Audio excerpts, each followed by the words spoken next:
안녕하세요. 성공예감 이대호입니다.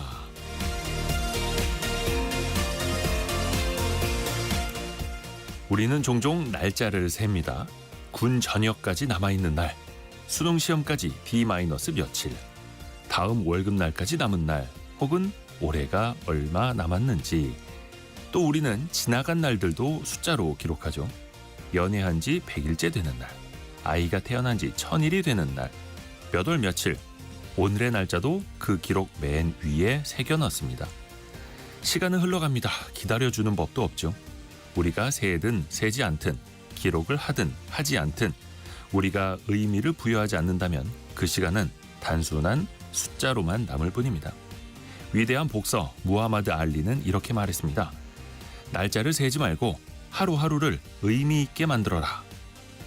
그저 시간을 보내고 있는가, 아니면 의미 있는 시간을 만들고 있는가? 오늘 하루를 어떤 의미로 남길 것인지, 오늘을 숫자가 아닌 의미 있는 이야기로 남겨보시길 바랍니다. 성공예감 이대호입니다. 출발합니다.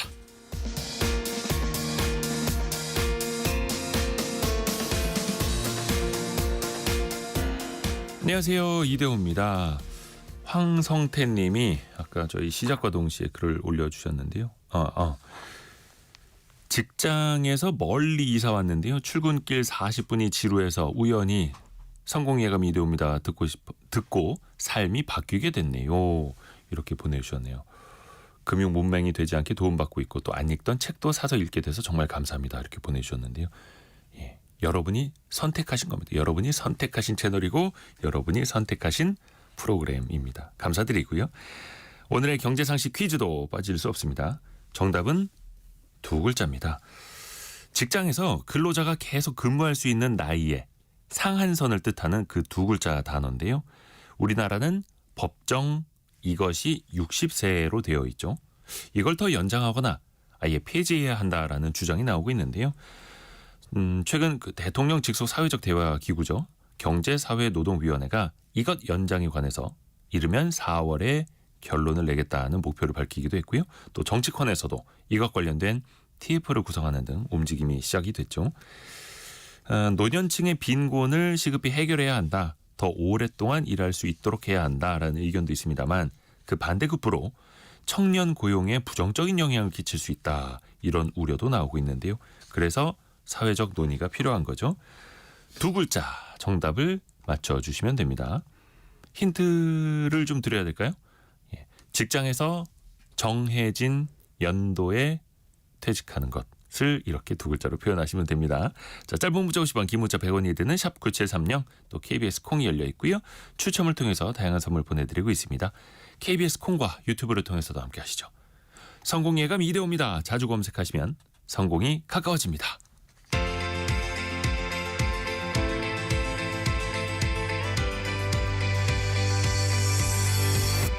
KBS 1라디오 성공예감 이대호입니다. 오늘의 경제 뉴스도 들어보실까요? 해담경제연구소 어예진 소장, 파이낸셜 뉴스 이환주 기자와 함께합니다. 안녕하세요. 안녕하세요. 어예진 소장, 어떤 소식 준비했나요? 네, 고물가로 저소득층의 생활 부담이 커지고 있다는 소식 가져왔고요. 한국의 반도체 기술이 중국에 대부분 추월당했다는 분석도 나왔습니다. 이 내용까지 전해드리겠습니다. 네, 이환주 기자는요? 네, 기준금리는 내렸는데 서울과 수도권의 정책대출 금리는 반대로 오른다는 소식 전해드리고요. 이어서 저출생 현상으로 올해 문을 닫는 학교들 상황까지 살펴보겠습니다. 자, 어예진 소장이 준비한 첫 번째 소식.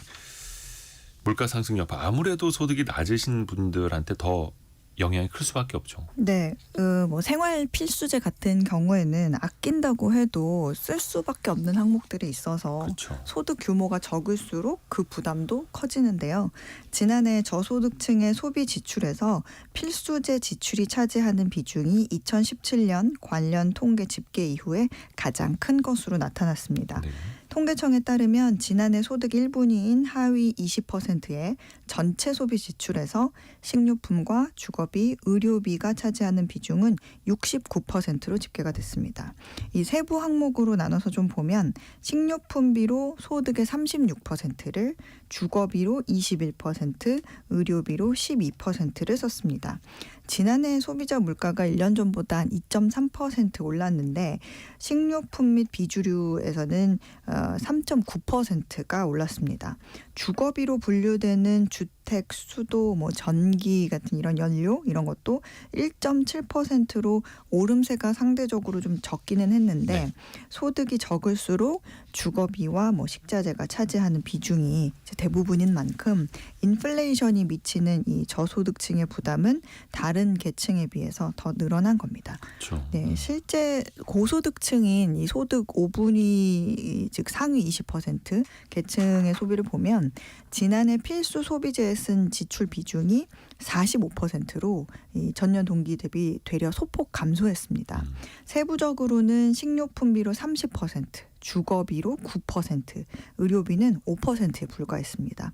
전체 지출에서 주거비와 의료비의 경우에는 고소득층의 지출 비중은 저소득층의 절반도 되지 않는 모습입니다. 그렇죠. 그런 필수 지출은 또 어쩔 수 없이 저소득층 중에서 전체 소비 가운데 더 늘 수밖에 없는 상황이고요. 또 정부가 지원하는 의료비도 역대 최고치로 늘었어요. 네, 이 재난적 의료비 지원이라고 해서 소득보다 과도한 의료비가 발생해서 경제적으로 어려움을 겪는 가구에 의료비 일부를 정부가 지원하는 그런 제도가 있는데요. 보건복지부에 따르면 지난해 재난적 의료비 지원 건수가 5만 건이 넘어서면서 1년 전보다 51%가 늘어났습니다. 그런데 이런 통계를 전체적으로 보고 우리가 한 번쯤 생각해 볼 만한 점은 이 과거의 저소득층하고 앞으로의 저소득층의 구성이 이제는 좀 달라질 수 있다 이런 네. 겁니다. 과거에는 연령에 상관없이 정말 어려운 사람들만 저소득층이었다면 앞으로는 이제 우리나라가 점점 고령화가 되면서 생산 활동을 중단한 노인들이 생기잖아요. 네. 그러니까 노인 인구가 많아지니까 소득 하위에서 차지하는 노인의 비중이 높아질 수가 있습니다. 그러니까 다만 여기에는 약간의 이제 모순도 있는데 예를 들어서 그간 모아놓은 노후 자금이 좀 넉넉한 노인일지라도 은퇴 이후에 연금 소득 외에는 아무 소득이 없다면 이제 소득 기준으로 봤을 때는 하위 20%에 포함이 될 수 있거든요. 그래서 현재 소득은 없어도 모아놓은 돈이 좀 있는 고령층이 식비나 병원비로 부담 없는 지출을 하게 되는 경우에는 앞전에 말씀드렸던 그런 통계가 점점 더 나올 수 있다는 거죠. 그런 부분이 또 생각해 볼 만한 점입니다. 그렇죠. 저희 경제상식 퀴즈 정답과도 약간 좀 맥락이 이어지긴 하는데 이선령님이 저는 이것이 없을 듯합니다. 노후 준비가 안 되어 있어서 걱정이네요. 이렇게. 그래서 이것 없이 노후에도 계속해서 또 일하셔야 하는 분들도 또 많을 수밖에 없는 그런 현실이고요. 또 그러다 보니까 소비를 줄이려는 모습도 나타날 수밖에 없죠. 네, 그래서 꼭 필요한 것만 구매하려는 소비 성향이 이 카드 이용에서도 나타나고 있습니다. 지난해 상반기 사람들이 어떤 카드로 결제를 주로 했는지를 보여주는 한국은행 통계가 있었는데요. 네. 1년 전과 비교했을 때 신용카드 이용은 4% 증가로 최근 2년 내 가장 낮은 상승률을 보인 반면에 체크카드 사용은 3%가 넘어서 직전 통계 대비 거의 80% 이상 증가하는 그런 모습을 보였습니다. 요즘에는 아무래도 현금보다 카드 아니면은 온라인 결제 같은 좀 간편 결제 서비스가 대중화가 됐잖아요. 그렇죠. 그러면서 이 나가는 돈이 잘 체감이 안 됩니다. 그러니까 저도 언젠가부터는 이제 신용카드를 잘 안 쓰고 주로 체크카드를 쓰는데 신용카드 같은 경우에는 이제 이용 그 청구액을 보면 내가 언제 이렇게 많이 썼어 하면서 이용 내역을 보면 티끌모아 퇴사는 내 신용카드 이용액을 보고 하는 말이구나. 연말정산할 때 보면 깜짝 놀라죠. 깜짝 놀랍니다. 그래서 잘 체감이 안 되거든요. 근데 이제 체크카드를 쓰면 통장 잔액에서 바로바로 이제 줄어드는 게 보이고 또 통장 잔액이 또 부족한 경우에는 이제 계산하시는 분이 잔액 부족하다고 크게 외쳐주시잖아요. 그래서 이 심장에 오는 충격이 네. 더 큽니다. 통장 잔액 내에서만 써야 한다라는 일종의 압박이 맞습니다. 또 소비를 좀 컨트롤하게 만들죠. 계속 체크를 하죠. 네.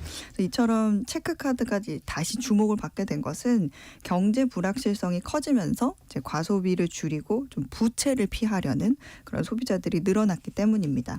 별도로 이 소득공제 혜택도 신용카드는 15%인 반면에 체크카드는 30%가 적용돼서 절세 효과도 더 크다는 장점이 있습니다.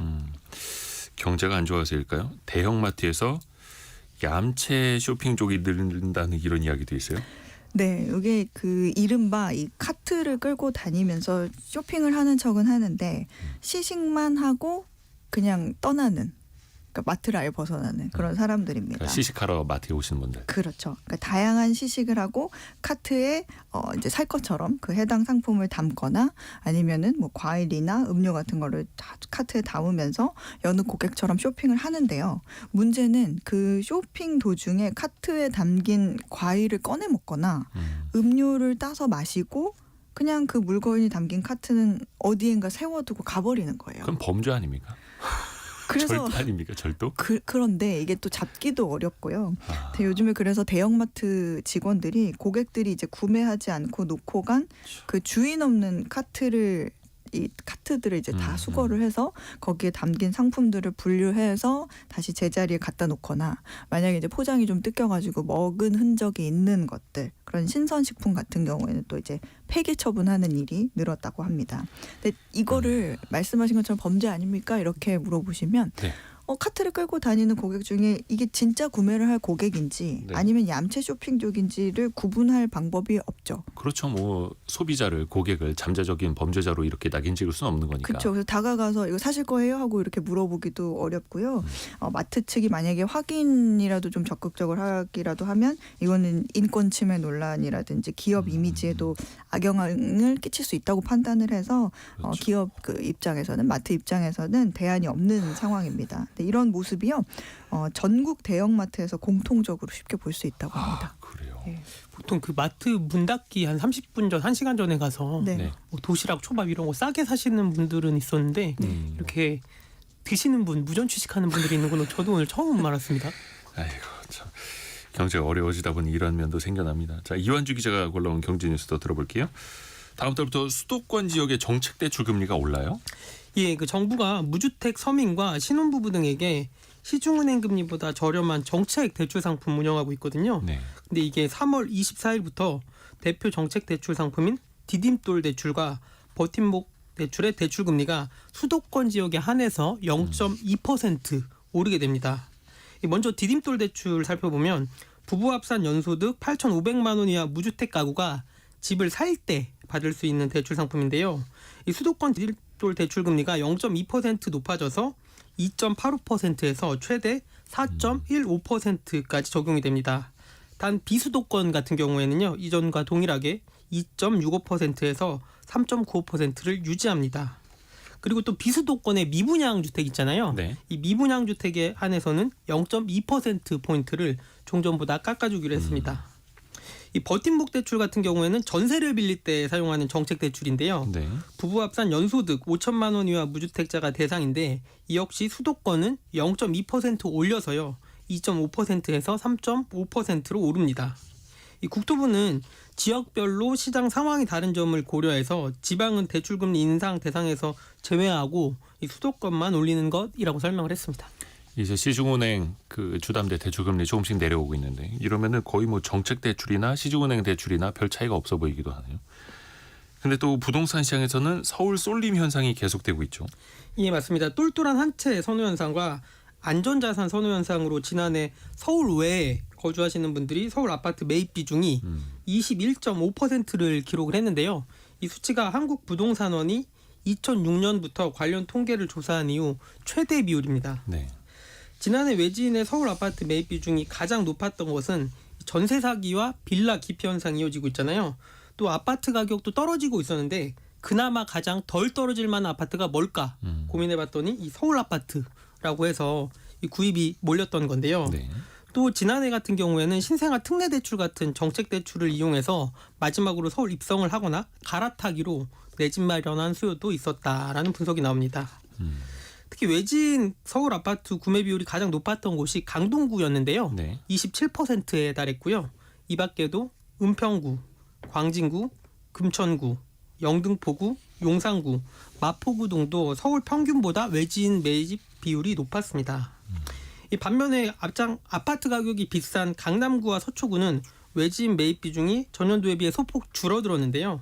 이 지난해 똘똘한 한 채 열풍에 강남권 아파트 가격만 오르면서 상대적으로 외지인 매입 비중이 줄고 그나마 자금 여유가 있는 서울 사람들이 갈아타기를 하거나 투자를 했던 것으로 보입니다. 자, 어이해진 소장에게 갑니다. 저도 어제 이 뉴스 보고 좀 충격을 받았는데 네. 우리나라 반도체 기술이 대부분 이제 중국에게 추월당한 걸로 평가를 받고 있더라고요. 네, 이 한국과학기술기획평가원이 국내 전문가 39명에게 지난해 기준 한국의 반도체 분야 기술 역량에 대한 설문조사를 진행을 했는데요. 네. 대부분의 분야에서 한국 기술이 중국에 밀리고 있다고 평가됐습니다.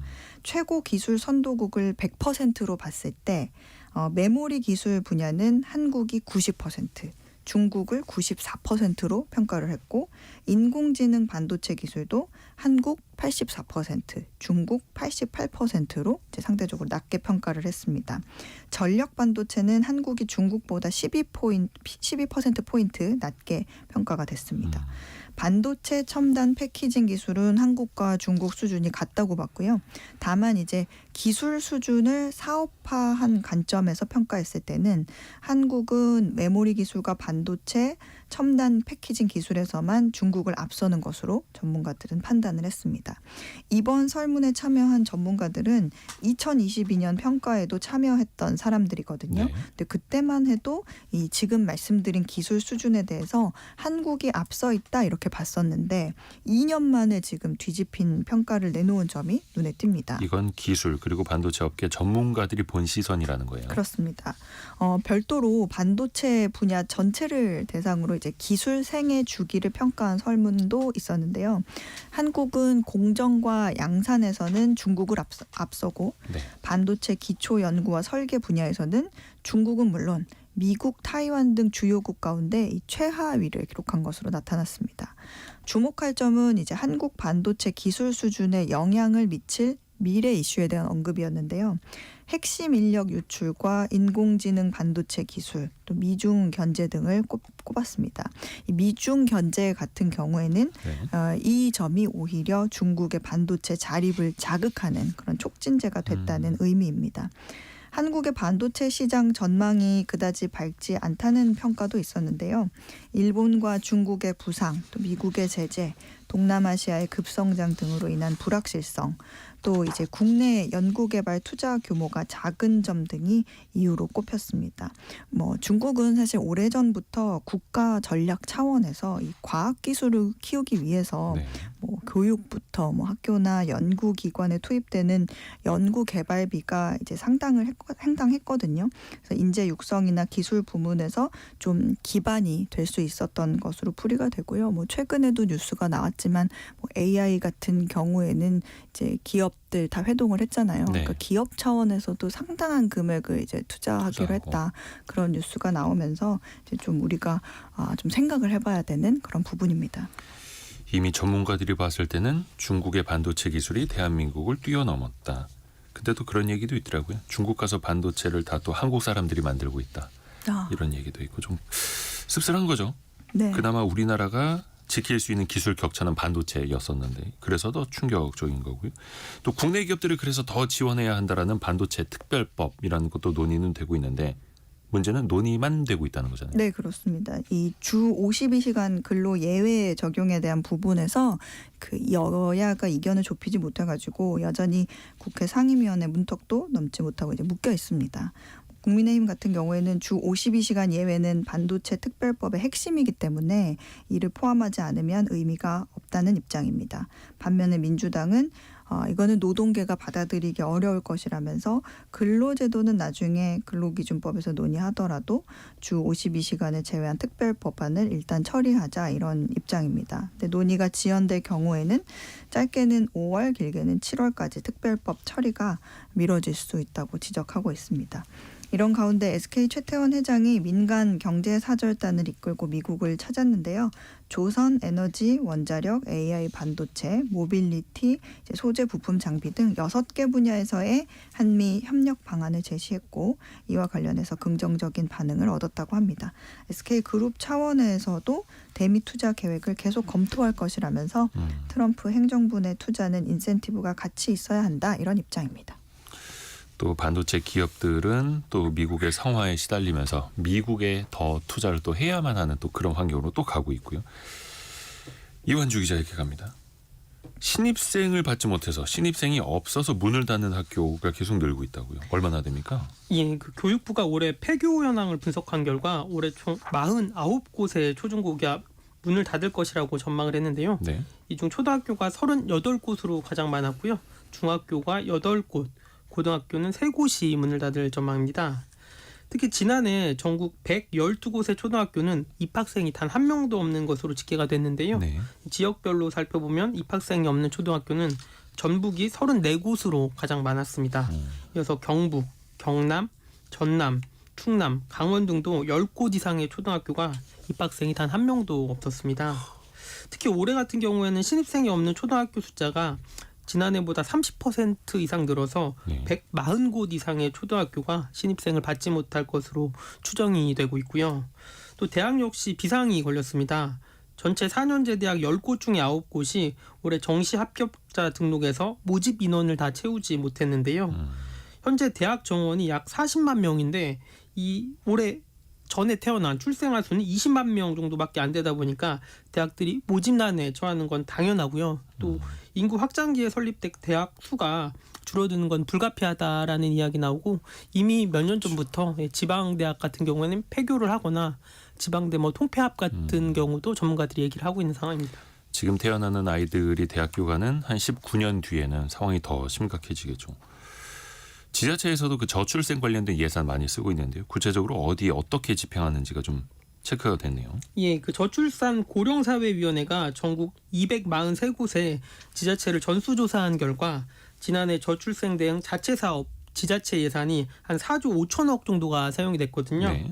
이 중앙정부에서 사용하는 저출생 예산의 약 10분의 1 정도가 별도로 지자체에서도 집행이 된 겁니다. 네. 이 지자체 같은 경우에는 주로 임신과 출산, 양육 등에 사용한 예산 비율이 70%로 중앙 정부에 비해서 압도적으로 높았는데요.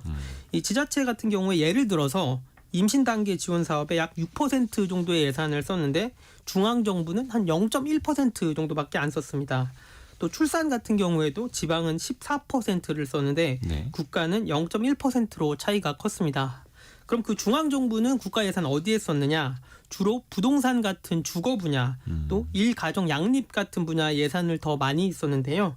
이 중앙 정부는 그러니까 대출이나 육아휴직 예산 등은 중앙 정부가 지방 정부보다 더 많이 쓴 겁니다. 또 예를 들어서 이 국가에서 신혼부부에게 100만 원의 세액공제를 줬는데요. 네. 일례로 대전시 같은 경우에는 여기에 더해서 500만 원의 결혼장려금을 추가로 지원을 했고요. 또 인천 남동구 같은 경우에는 아빠 육아휴직 장려금을 도입해서 국가 육아휴직금에 추가로 지급을 해줬는데요. 이게 반응이 좋아서 다른 지자체들도 속속 도입을 했다라고 합니다. 파이낸셜 뉴스 이환주 기자 그리고 해담경제연구소 어예진 소장 함께했습니다. 고맙습니다. 감사합니다.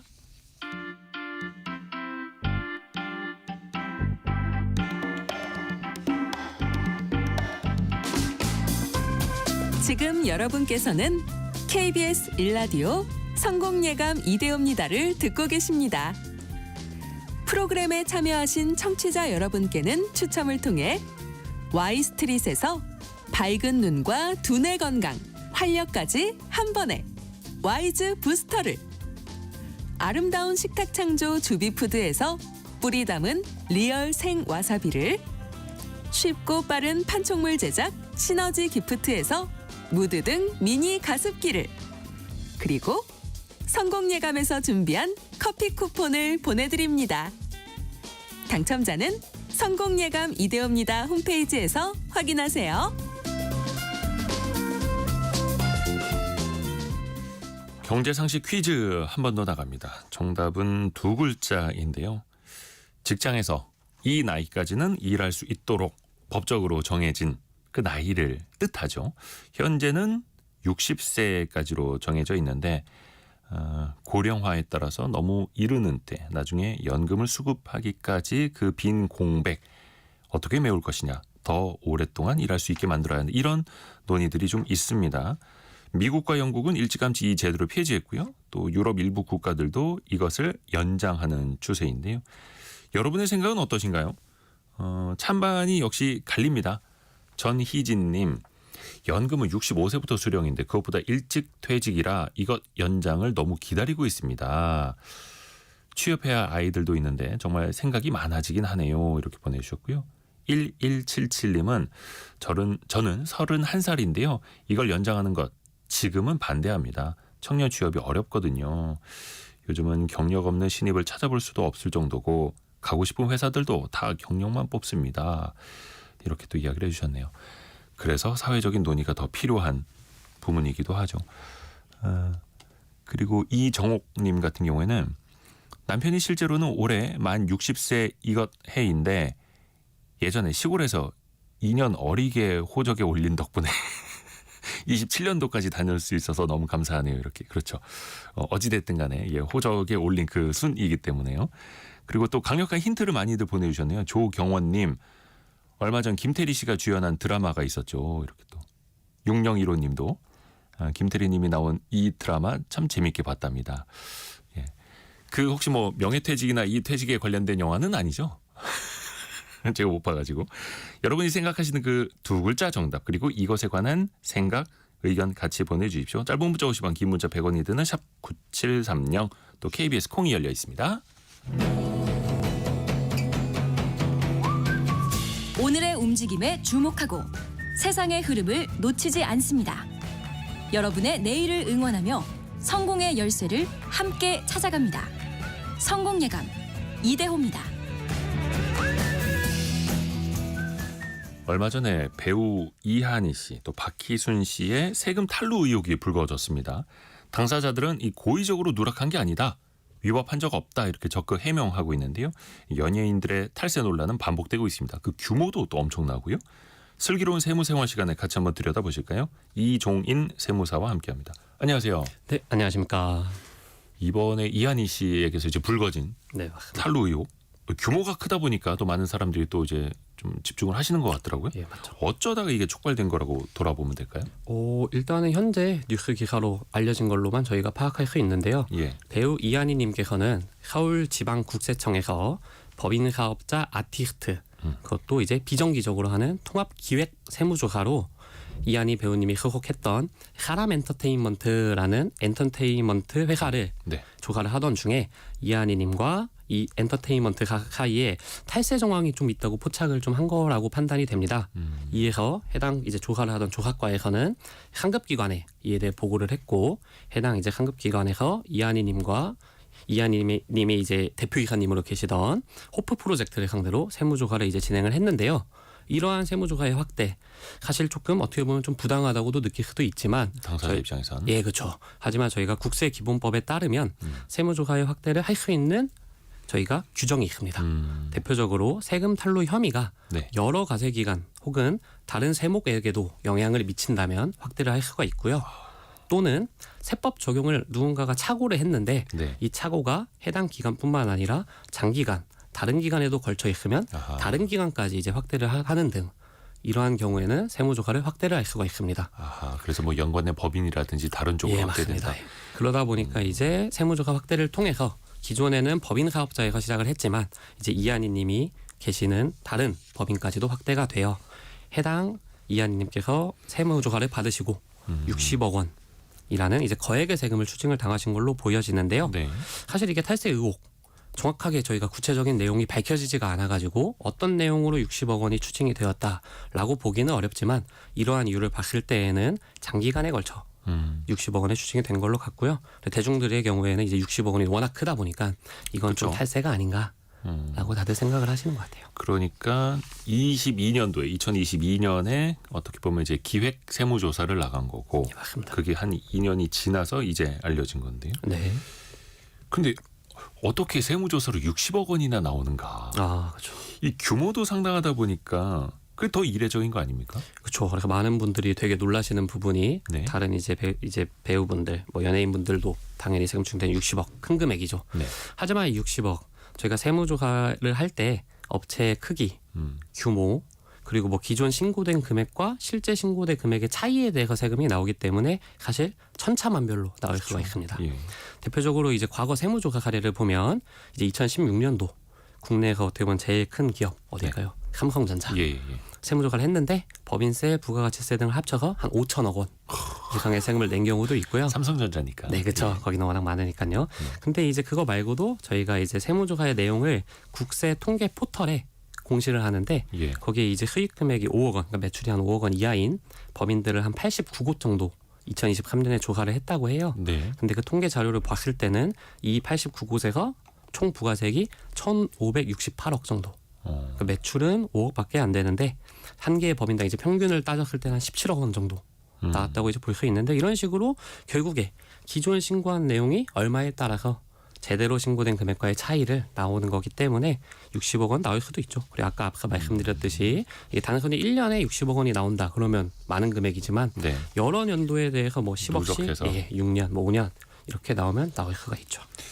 근데 일단은 이한희 씨 측은 고의가 아니었다. 예, 맞습니다. 이거는 세무 당국이랑 그리고 대리인인 세무사 사이의 관점의 차이다 이렇게 설명을 했거든요. 어떻게 보면 이제 뭐 방식의 차이일 수도 있을 텐데 대표적으로 어떤 관점의 차이라고 이야기를 하는 걸까요? 이런 관점의 차이는 사실 크게 보면은 법을 해석할 때 상황을 해석을 해야 되고요. 예. 그리고 법문을 해석을 해야 되는데 이 둘에 대해서 관점의 차이가 사실 있을 수 있습니다. 네.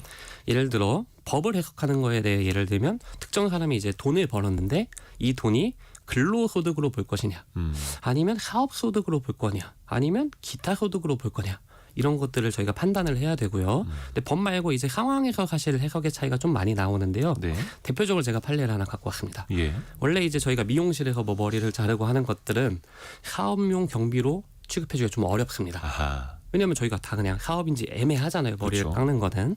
근데 이제 그렇기 때문에 부가세 공제가 안 되는데요. 2016년도에 네. 서울 행정법원에서 웨딩 서비스 업체가 미용실 업체에게 우리 이제 신랑 신부들한테 메이크업 해줘야 되니까 사람 좀 보내줘. 우리가 돈 줄게. 해가지고 그렇게 제공하는 경우는 인력 공급업이라고 보고 또 부가세를 공제를 해준 겁니다. 그렇게 하기로 판단이 나왔는데요.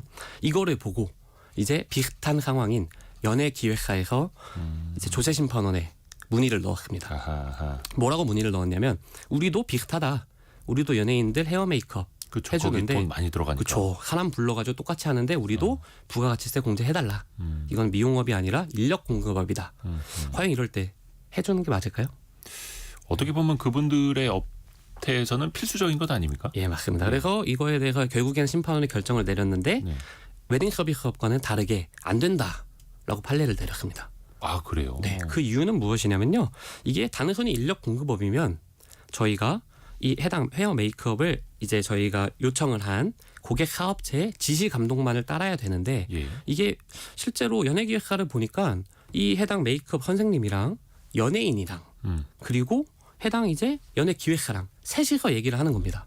그래서 이걸 봤을 때는 단순히 지시 감독만을 따르는 게 아니라 헤어 용역이다라고 본 경우가 있고요. 또한 이거는 웨딩 서비스 업체는 고객의 서비스를 단순히 대리하는 그러니까 결국에는 고객과 헤어 메이크업사와의 단순한 관계이지 이것이 중간에 연예기획사처럼 세 명의 관계가 아니다. 이러므로 거래 관계가 다르다라고 판단을 했습니다. 조금 복잡하기는 하네요. 예, 그렇기 때문에 이게 최근에는 이런 다양한 거래 형태가 존재하고 워낙 특이한 경우도 많아가지고 판단하기가 조금 어려운 것이 사실입니다.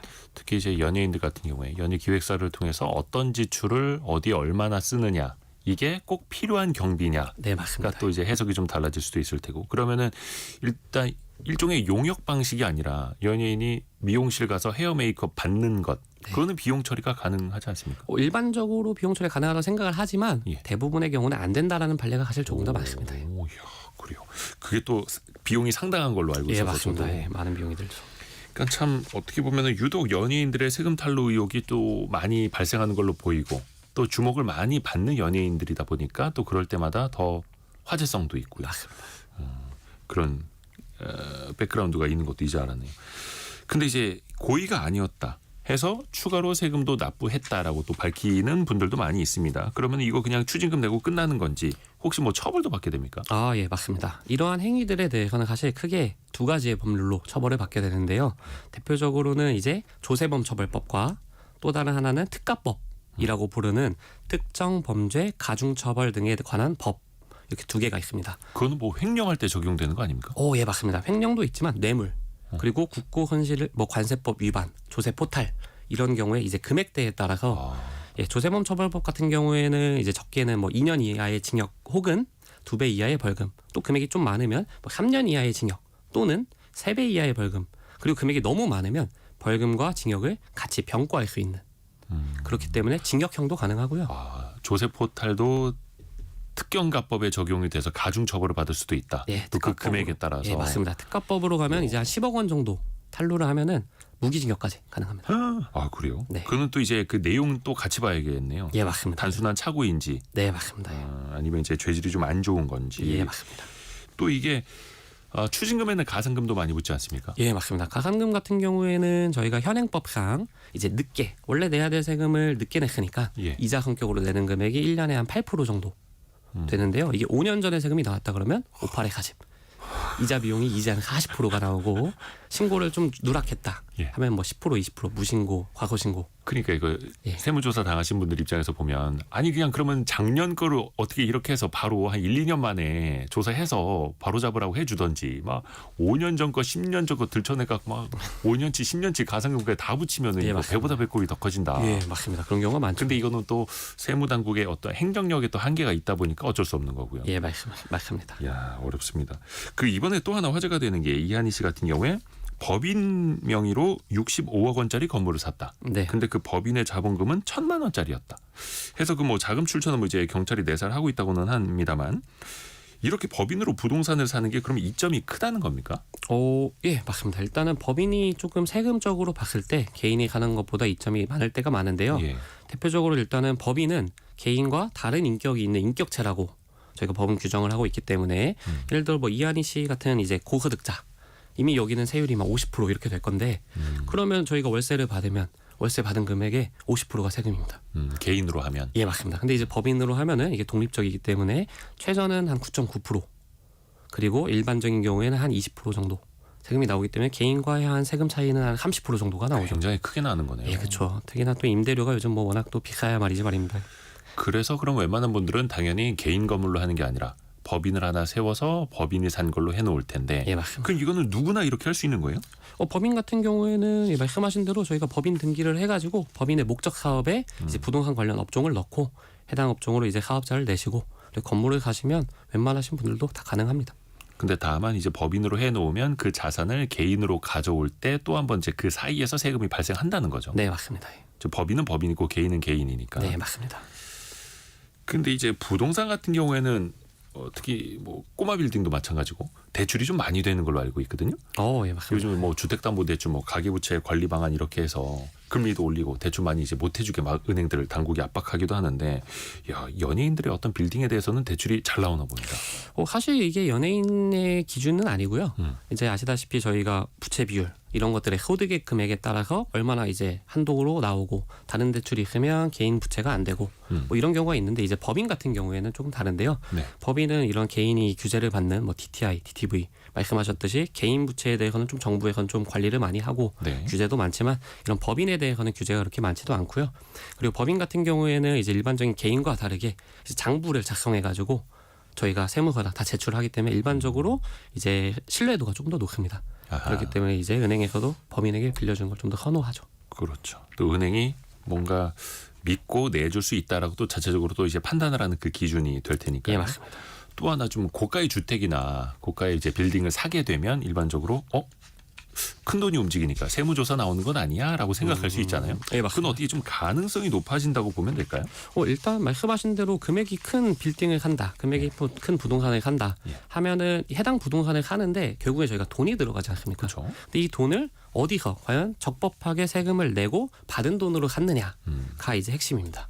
그렇기 때문에 만약에 말씀하신 대로 고가 빌딩을 샀는데 특정한 이제 돈을 모아서 저희가 살 때 적법하게 세금을 다 내고 샀다 하면은 실제적으로 조사가 나오시더라도 네. 크게 걱정하실 게 없지만 저희가 예를 들어 부모님한테 돈을 받아가지고 샀다. 근데 돈을 받을 때 증여세가 일반적으로 붙거든요. 근데 증여세 신고를 안 했다. 예, 그런 경우가 그러면은- 누락이 된 경우에는 발견이 되죠. 아하. 그래서 자금 출처를 꼼꼼하게 내가 소명을 할 수 있는지 예, 또 맞습니다. 사전에 또 준비할 필요가 당연히 있는 거네요. 예, 맞습니다. 어허. 오늘 이종인 세무사와 함께 세무조사 그리고 또 연예인들 어떤 좀 단순한 화제성이 아니라 우리가 또 그 내용을 배워야 하기 때문에 이 시간 한번 마련해봤습니다. 이종인 세무사였습니다. 고맙습니다. 감사합니다. 라디오 정보센터 다녀옵니다. 국회 법사위 소위는 오늘 명태균과 관련한 불법 선거 개입 및 국정농단 사건 등의 진상규명을 위한 특별검사 임명 법률안을 논의할 예정입니다. 또 이사의 충실 의무 대상을 주주로 확대하는 내용의 상법 개정안도 함께 논의합니다. 지난 2022년 대구에서 사기 혐의로 고소당한 것에 앙심을 품고 성인 무도장에 불을 질러 3명의 사상자를 낸 60대 남성에게 징역 35년형이 확정됐습니다. 미국 트럼프 행정부의 관세 정책을 총괄하는 하워드 러트닉 상무부 장관이 최근 한국 기업인들과 면담에서 대미 투자를 종용하면서 10억 달러, 약 1조 4천억 원이라는 기준을 언급한 것으로 확인됐습니다. 미국 트럼프 행정부가 국제개발처의 직책 2,000개를 없애 해당 직원들을 해고하고 나머지 직원 대부분도 휴직 처리한다는 통지문을 발송했다고 AP통신이 보도했습니다. 지금까지 라디오 정보센터 뉴스 정한나였습니다. 국내 보험 설계사 10명 중에 5명은 보험 대리점 이른바 GA에 소속된 것으로 나타났는데요.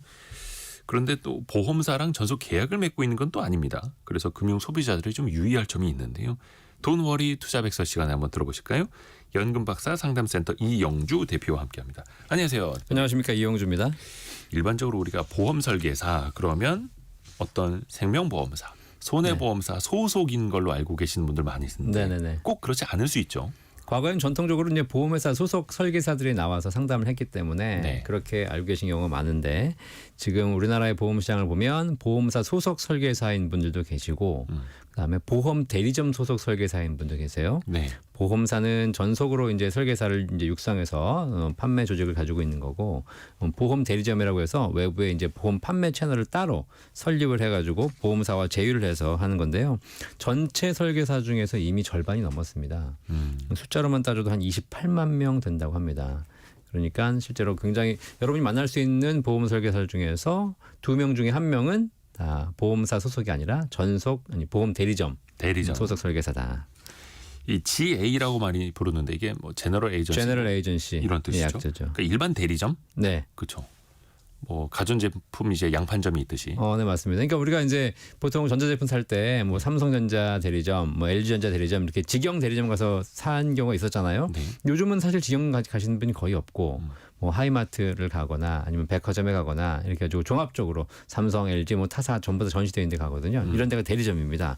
그래서 보험사 소속 전속 설계사는 직영이기 때문에 그 소속된 회사의 상품만 판매할 수 있는 경우를 말하는 거고 보험 대리점은 이제 다양한 보험사와 제휴가 돼서 상품을 판매할 수 있기 때문에 좀 다양한 상품을 비교 판매할 수 있는 그런 특징이 있는 거죠. 이런 설계사들이 지금 어쨌든 시장이 많이 개방이 되면서 어쨌든 GA 보험 대리점 소속 설계사들이 점점 늘어나고 있고요. 고객들도 어쨌든 한 회사의 상품을 보는 것보다 다양한 회사 상품을 비교 분석할 수 있기 때문에 좀 많이 찾고 있는 추세입니다. 그러니까 요즘에 어떻게 보면 이제 GA 보험 대리점의 힘이 더 세졌다고 하더라고요. 맞아요. 굉장히 많아졌잖아요. 뭐 인원이 절반이 넘어섰으니까 예. 과거에는 보험 회사가 예. 설계사들을 이렇게 핸들링하는 구조였다면 지금은 판매 조직 보험 대리점이 보험 회사에 나 당신 회사 상품과 안 팔아 이렇게 해버리면 오히려 이제 보험회사 입장에서는 자사 상품을 많이 판매해줘야 되기 때문에 대리점 파워가 훨씬 세졌고 그쪽에 영업력이 크기 때문에 어쨌든 상품력에서도 이러한 것들이 밀리고 있는 거죠. 그러니까 어떻게 보면 이제 제조업보다 네. 보험 제조업보다 보험 유통 판매업이 훨씬 더 이제 힘이 세진 거죠. 네네, 뭐 많은 분야에서 이미 그렇게 되고 있기 때문에요. 보험도 마찬가지 판매가 좀 더 힘이 세지고 있는 상황입니다. 그러네요.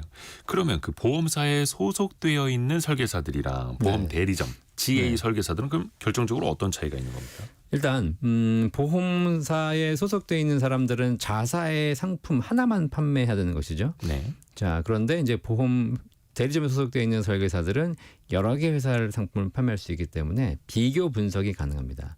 고객 입장에서는 똑같은 상품군인데 어디가 더 보험료가 저렴한지 어디가 보장이 좋은지 이런 것들을 비교할 수 있기 때문에 아무래도 보험 대리점 소속 설계사와 상담하시는 것이 비교 분석은 더 유리하죠. 삼성전자 직원이 LG전자 가전제품을 팔 수는 없는 노릇인데 그러니까요. 네. 근데 하이마트나 전자랜드에서는 삼성 거 LG 거 다 팔 수 있으니까 맞습니다. 이런 느낌으로. 네네. 그러면 고객 입장에서는 여러 가지 보험 상품을 다 이야기 들어볼 수 있는 GA 보험 대리점이 더 유리한 건 어떻습니까? 딱 보시기에는 다양한 상품이 비교 가능하기 때문에 GA 보험 대리점을 통해서 그쪽 설계사와 상담하시는 게 좋다고 생각할 수 있습니다. 네. 자, 그런데 우리가 그런 얘기가 있죠. 양이 늘어나면 질이 떨어진다. 아, 그렇기 때문에 보험사마다 수십 가지 상품을 갖고 있기 때문에 예. 설령 보험 대리점 소속 설계사를 하더라도 그 모든 상품을 다 알 수 없습니다. 그리고 그렇겠죠. 오히려 다양한 상품을 취급하다 보니까 한 상품에 대한 세부적인 깊이 있는 지식은 좀 취약한 거죠. 그러다 보니까 오히려 좀 겉도는 상담이 될 수도 있는 그런 문제가 있어요. 아하. 그래서 그분들이 이제 깊이 있게 이걸 다 이해하고 있는지도 알아야 되는 거고. 네. 보험 설계사 입장에서는 어떻습니까? 그 한 곳에 소속되어 있는 게 나을까요? 아니면 여러 가지 상품을 같이 다 다룰 수 있는 GA가 나을까요? 아무래도 기본적으로 전속 설계사로 시작하셨던 분들이 상품력이 좀 다양한 보험 대리점을 이직하는 경향이 높거든요. 자, 그런데 가셔가지고 후회하시는 분도 많이 계세요. 아, 이직을 한 다음에 네, 왜냐하면 전속은 상품이 하나밖에 없고 대리점으로 갔을 경우에는 상품이 다양하기 때문에 좋겠다 생각했는데 가보니까 막상 회사가 막 없어지는 경우도 있고, 아, 보험 대리점이 네, 아무래도 중소업체가 많으니까요. 그다음에 뭐 교육이나 시스템이 약한 경우도 있습니다.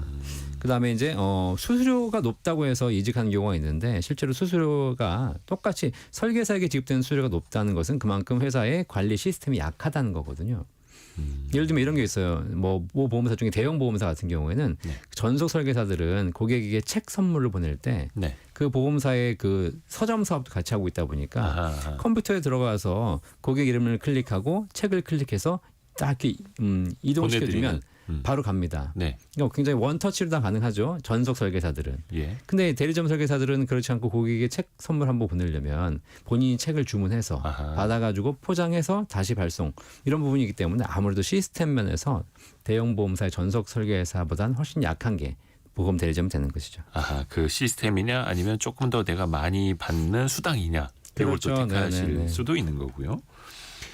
그러니까 특히 보험 상품 경우에는 전문성을 요하고 복잡하기 때문에 네. 교육이 또 되게 중요할 것 같은데 중요하죠. 교육이나 이 시스템이 약하면은 설계사의 좀 전문성이 떨어지지 않을까 좀 염려가 되기도 해요. 그럴 수 있습니다. 근데 이 대리점 소속 설계사분들 보시면 예. 스스로 알아서 잘 찾아서 하시는 분들이 계세요. 이런 분들은 적극적으로 하시기 때문에 오히려 다양한 상품이 있다 하더라도 더 전문적이고 더 좋은 상담을 하실 수 있는 분이신데 네. 그렇지 않고 일반 소극적인 설계사 그냥 뭐 알려주는 것만 배워서 판매하는 분들 이런 분들 같은 경우에 전문성이 아무래도 하락할 수 있는 것 같고요. 지금 어떤 일이 벌어졌냐면 예. 보험 상품은 다양한데 거기에 대해서는 일일이 다 설계사들이 지식이 없는 상태에서 그러다 보니까 설계를 못하는 설계사가 많이 늘어나고 있어요. 그래서 설계를 못하는 설계사. 네, 오히려 보험 설계사가 아니라 보험 소개사라는 얘기가 있고 단순히. 그리고 그래서 보험 회사에서 설계 전문 매니저를 별도로 이렇게 인력을 지원해 주는 경우가 많습니다. 아, 그러니까 그러니까 설계는 사실상 전문 매니저가 하는 거죠. 보험 설계사가 설계를 못하니까 그냥 영업만 하시고 그렇죠. 실제 자세한 뭐라 그래야 되나? 안내 설명은 또 다른 분이 해야 되는. 그렇죠. 네. 아이고 그게 뭡니까? 그럼 뭐 왜 불안전 판매가 일어날 가능성이 좀 높아지는 거잖아요. 뭐 실제로 뭐 전속 설계사라고 해서 불안전 판매를 안 하는 건 아니지만 확률적으로 보면 아무래도 대리점에서 불안전 판매가 좀 더 많이 일어나고 있는 건 사실인 것 같고요. 네. 아무래도 잘못된 정보를 전달하거나 고객의 니즈와 다른 상품을 좀 판매하는 경우 그다음에 고객의 이익보다는 이제 수수료 이제 어떤 금액 중심으로 하다 보니까 아무래도 뭐 보험료를 대납한다든가 과다한 선물을 제공한다든가 그런 문제들이 발생하고 있고요. 그다음에 법인 보험 대리점이 워낙에 작은 보험 대리점 같은 경우에는 조직적으로 사기를 하는 경우도 있습니다. 어떤 걸요? 조직적으로 예. 우리 보험 대리점에 오는 금액이 있기 때문에 그 금액을 가지고 고객과 일정한 딜을 한다든가 뭐 이렇게 해서 사실상 고객에게 뭐 뒤로 돈을 주고 뭐 앞으로 받는다든가 이런 문제들이 굉장히 많이 발생하고 있어서 그냥 이름만 빌려줘. 내가 보험금 내가 납입할게. 그렇죠. 대신에 이게 나에게 수당 좀 떨어져야 돼. 이런 식으로. 네, 일반 보험 전속에서는 발생할 수 없는 금융 감독을 받고 있기 때문에 안 되는 것이지만 아무래도 보험 대리점은 금융 감독 당국의 영향력이 좀 떨어지다 보니 이런 문제들이 발생하는 경우가 종종 있습니다. 그러게요. 그래서 이런 불안전 판매라든지 뭐 이렇게 수당 중심으로 어떻게 보면 이제 허수의 보험 상품에 가입하는 행위 이런 걸 좀 단속을 해야겠네요. 아무래도 그래서 금감원에서 GA 운영 위험 평가 제도를 시행한다고 하거든요. 예. 그래서 계약이 얼마나 잘 유지되는지, 불안전 판매율이 높지 않은지, 그다음에 수수료를 지급한 데 있어서 과도하게 지급함으로써 오히려 보험에 대한 전문성보다는 뭐 수수료 중심의 판매가 되고 있지 않는지 이런 것들을 평가해서 부실한 GA에 대해서는 여러 가지 의무 조항을 많이 단다고 해요. 이런 것들이 빨리 좀 시행돼서 사실 뭐 법인 보험 대리점 설계사라고 해가지고 다 문제가 문제가 있는 건 아님에도 불구하고 네. 이렇게 매도당하는 경우들이 있거든요. 아하. 이제 그런 부분은 좀 빨리 대책이 필요한 것 같습니다. 그러면 좋은 보험 설계사는 어떤 기준으로 우리가 좀 골라야 됩니까? 대부분 이제 주변에서 소개받는 경우가 많아요. 네네네. 뭐 아시는 분 지인 통해서 하는 경우가 많은데요. 네. 제가 한 20년 이 금융업계에 있다 보니 일단 한 분야를 제대로 상담하는 설계사가 제일 잘하는 것 같다. 다양하게 한다고 해가지고 뭐 꼭 다 잘할 수 있는 건 아닌 것 같고 그 다음에 뭐 기본적인 자격증들 많이 도입되어 있습니다. 뭐 우수 인증 설계사라든가 여러 가지 자격증을 꼭 한번 확인해 보시는 게 좋을 것 같고 네. 그 다음 무엇보다도 좀 오래 하신 분들이 아무래도 좀 더 경력이 있고 이미 안전성이 검증된 분들이니까 그런 분들을 또 만나시는 게 좋지 않을까 생각됩니다. 그렇죠. 보험 설계사 이제 새롭게 관심 갖는 분들도 계실 겁니다. 이직을 통해서나 아니면 새로운 직업으로 그분들은 좀 어떤 걸 유의하면 좋으실까요? 최근에 뭐 퇴직하시면서 제2의 뭐 잡을 찾으면서 보험 설계사로 가시는 분들이 계신데요. 네. 이게 진입 장벽이 낮기 때문에 많이들 가시거든요. 그런데 결국은 보험에 대한 전문성이 필요하기 때문에 돈을 많이 준다고 회사를 선택하지 마시고 나에게 전문적인 상품과 영업에 대한 교육을 잘 시켜주는 회사 그리고 단기적인 소득보다는 좀 장기적인 직업의 관점으로 접근해서 뭐 한 1, 2년 하고 말아야지 이런 것보다는 고객의 이익을 위해서 올바른 보험을 제대로 전달할 수 있는 그런 회사로 가시는 게 제일 좋겠다는 생각이 듭니다. 어떻게 보면 그게 아주 기본이자 본질인 건데요. 네. 그렇죠. 다시 한번 또 생각해 볼 수 있는 그런 기회였습니다. 연금박사 상담센터 이영주 대표였습니다. 고맙습니다. 감사합니다. 감사합니다. 2부에서는요 저희가 개미스쿨 시간으로 돌아옵니다. 내일 한국은행이 기준금리를 결정하는 날인데요. 과연 어떤 결과가 나올지 또 어떤 영향이 있을지 또 최근에 미국에서 계속해서 목소리를 높이고 있는 그 관세의 영향까지도 같이 한번 두루두루 살펴보시죠. 잠시 뉴스 들으시고요. 10시 5분에 다시 뵙겠습니다.